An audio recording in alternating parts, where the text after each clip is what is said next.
ఈరోజు మన టాపిక్ వచ్చేసి ప్రాక్ ఇంపోర్ట్ మెథడ్ అనమాట. ఇది శాస్లో చాలా ఇంపార్టెంట్ మెథడ్. ఇది దేనికి యూస్ చేస్తామంటే బేసిక్గా డేటాని ఇంపోర్ట్ చేసుకోవడానికి యూస్ చేస్తాము ఎక్స్టర్నల్ సోర్స్ నుంచి శాస్ సిస్టంలోకి. సో థియరీ తర్వాత నేను ప్రాక్టికల్గా చూపిస్తాను ఇంపోర్ట్ ఎలా చేసుకోవాలో డేటాని. చాలా ఈజీ అండి, సింటాక్స్ కూడా పెద్ద కష్టం ఏమి ఉండదు, చాలా చూస్తేనే మనకు అర్థమైపోతుంది. సో ఎలాంటి డేటాని ఇంపోర్ట్ చేసుకుంటాము? Excel, CSV test files. బేసిక్గా రియల్ టైంలో మనకి ఈ మూడిట్లోనే ఉంటుంది మ్యాక్సిమం డేటా ఇంపోర్ట్కి. Excel, CSV test file into SAS data set. So ఆ డేటాని మనం శాష్ డేటా సెట్గా లోడ్ చేస్తాం అనమాట. So so why proc import ఇది దేనికి యూస్ చేస్తాం? ఇది ఎందుకు అంత ఇంపార్టెంట్? ఎక్సెల్ డేటాని శాస్లోకి తీసుకుంటాము, సిఎస్వి ఫైల్స్ తీసుకుంటాము and convert external data into SAS data sets. So బయట డేటాని శాష్ డేటా సెట్స్గా కన్వర్ట్ చేస్తుంది. సో అండ్ డేటా అనాలిసిస్ ప్రకారంగా కూడా మనం యూస్ చేస్తాం. వన్స్ ఇంపోర్ట్ చేసుకున్న తర్వాత దాని నుంచి మన అనాలిసిస్ లైక్ మ్యానిపులేషన్, చేంజెస్ ఇవన్నీ చేసుకుంటాం అనమాట. సో ఇది బేసిక్ సింటాక్స్ అనమాట, నోట్ డౌన్ చేసుకోండి. సో నెక్స్ట్ నేను ఎక్స్ప్లెయిన్ చేసేటప్పుడు మీకు ఈజీగా ఉంటుంది. So Praak import data file equal to file path ఇవ్వాలి మనం. So external source file path ఇక్కడ ఇవ్వాలి కరెక్ట్గా with codes. Out equal to data set name, అంటే అవుట్పుట్ మనం కొత్తగా క్రియేట్ చేసే డేటా సెట్ నేమ్ ఎలా ఉండాలో ఇందులో మెన్షన్ చేస్తాం. డిబిఎంఎస్ అది ఏ సోర్స్, అది ఎక్స్ఎల్ఎక్సా లైక్ సిఎస్వినా, సో సిఎస్వి లైక్ టెస్టా ఇలాంటిది మనం ఇక్కడ మెన్షన్ చేసేయాలి.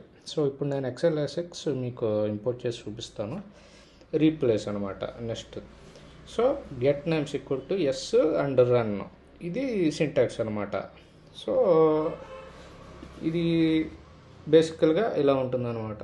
ప్రాక్ ఇంపోర్ట్ డేటా ఫైలు పాత్ ఇవ్వాలి. Example out equal to customer data, DBMS XLSX replace get name equal to yes, ఇది డిఫాల్ట్ ఇది. సో ఇలా ఇస్తేనే ఇంపోర్ట్ అవుతుంది అనమాట డేటా. సో అలా ఏదైనా సిఎస్వి ఆర్ ఎక్సెల్ రెస్పెక్టివ్ ఏదైనా అనమాట. ఇది ఎక్స్ఎల్ఎస్ఎక్స్కి, ఇది సిఎస్వికి. సో డేటా ఫైల్ అంటే ఫైల్ లొకేషను. ఇక్కడ ఇంపార్టెంట్ థింగ్స్ యాక్చువల్లీ మీకు డౌట్ రావచ్చు, ప్రాక్ డేటా ఫైల్ అంటే ఏంటి, అవుట్ అంటే ఏంటి, డిబిఎంఎస్ అంటే ఏంటి. డేటా ఫైల్ అంటే ఫైల్ లొకేషన్ ఇస్తాం మనం అక్కడ. అవుట్ అంటే శాస్ డేటా సెట్ నేమ్, మనం ఎలా క్రియేట్ చేయాలనుకుంటున్నామో అలా ఇస్తాం. డిబిఎంఎస్ అంటే ఆ ఫైల్ టైప్ ఏంటి, ఎక్స్ఎల్ఎస్ఎక్స్, ఎక్సెల్, సిఎస్వినా అనమాట. రీప్లేస్ అంటే రీప్లేస్ ద డేటా సెట్, మనం క్రియేట్ చేసింది కొత్త దాంట్లోకి రీప్లేస్ చేస్తుంది అనమాట. గెట్ నేమ్స్ అంటే ఇది డిఫాల్ట్, గెట్ నేమ్ అనేది first row as a column name. So దానివల్ల అనమాట. సో గెట్ నేమ్ ఎస్ అని ఇవ్వాలి మనం, first row as a column name. So real టైంలో బ్యాంకులో కస్టమర్ డేటాని స్టోర్ చేస్తారనమాట. కొన్ని చోట్ల ఎక్సెల్లో చేస్తారు, అంటే మొత్తం డేటాని కాదు, కొన్ని ఇంపార్టెంట్ థింగ్స్ని ఎక్సెల్లో స్టోర్ చేస్తారనమాట. అలాంటప్పుడు మనకి మాకు ఈ డేటా కావాలంటారు, మనం ఇంపోర్ట్ చేసుకుని అనలైజ్ చేసి లోడ్ చేయాలన్నమాట. For example analyse transactions and loan information, ఇలాంటి రిలేటెడ్ ఉంటే మనం ఇంపోర్ట్ చేసుకుని అనలైజ్ చేసుకోవచ్చు. సో కామన్ ఎర్రర్స్ ఏమొస్తాయంటే రాంగ్ ఫైల్ పాత్ అనమాట. సో మనకి ఆ ఫైల్ పాత్ పర్మిషన్ కూడా కరెక్ట్గా ఉండాలి. ఇప్పుడు మనం పర్సనల్ ల్యాప్టాప్లో యూస్ చేస్తున్నాం కాబట్టి మన లోకల్ సిస్టమ్ నుంచి అప్లోడ్ చేసుకుంటాం.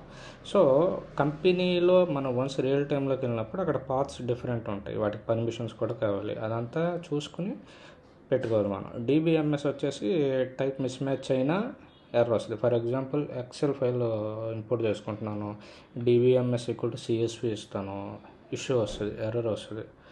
And missing get name option లేకపోయినా ఎర్రర్ వస్తుంది. ఈ డిఫాల్ట్ ఇవి ఉండాల్సిందే, బైహెడ్ చేసేయచ్చు. అది చాలా 4 స్టెప్లు కూడా అనమాట అది. సో మెయిన్ సమ్మరీ ఏంటంటే proc import help bring external data into the SAS. So each ప్రాజెక్ట్లోనూ రియల్ టైంలో ఎవ్రీ శాస్ కోడ్లో ఇంపోర్ట్ డెఫినెట్గా ఉంటుంది, ఎందుకంటే ఇది one of the analysis purpose అనమాట. నెక్స్ట్ మీకు లైవ్లో చూపిస్తాను డేటాను ఎలా ఇంపోర్ట్ చేసుకోవాలో.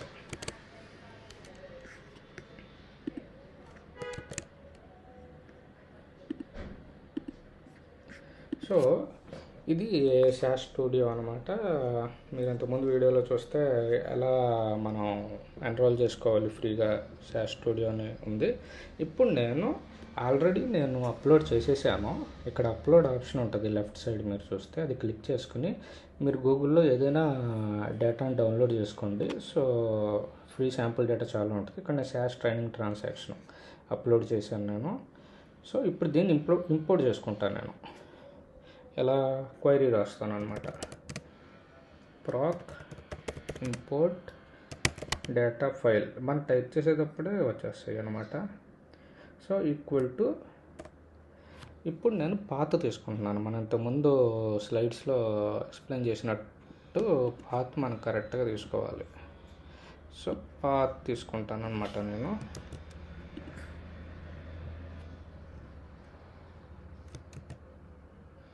సో పాత్ తీసుకున్నాను ఇప్పుడు నేను. నెక్స్ట్ ఏంటి, అవుట్ అంటే టేబుల్ ఎలా కావాలి నాకు. For example SAS training transactions తీసుకున్నాను కాబట్టి just transactions table out create చేసుకుంటాను. డిబిఎంఎస్ ఏ టైప్ ఆఫ్ డేటా, సో నాది ఇప్పుడు వచ్చేసి XLSX ఇది క్రియేట్ చేస్తాను. నెక్స్ట్ రీప్లేస్ డేటా సెట్ కదా, ఇది ఇస్తామన్నమాట. గెట్ నేమ్స్ నెక్స్ట్, ఇది డిఫాల్ట్, ఇది ఉండాల్సిందే. Get names equal to yes, ఎందుకంటే ఫస్ట్ రో వచ్చేసి కాలం కాబట్టి. నెక్స్ట్ రన్ చేద్దాం, చూద్దాం.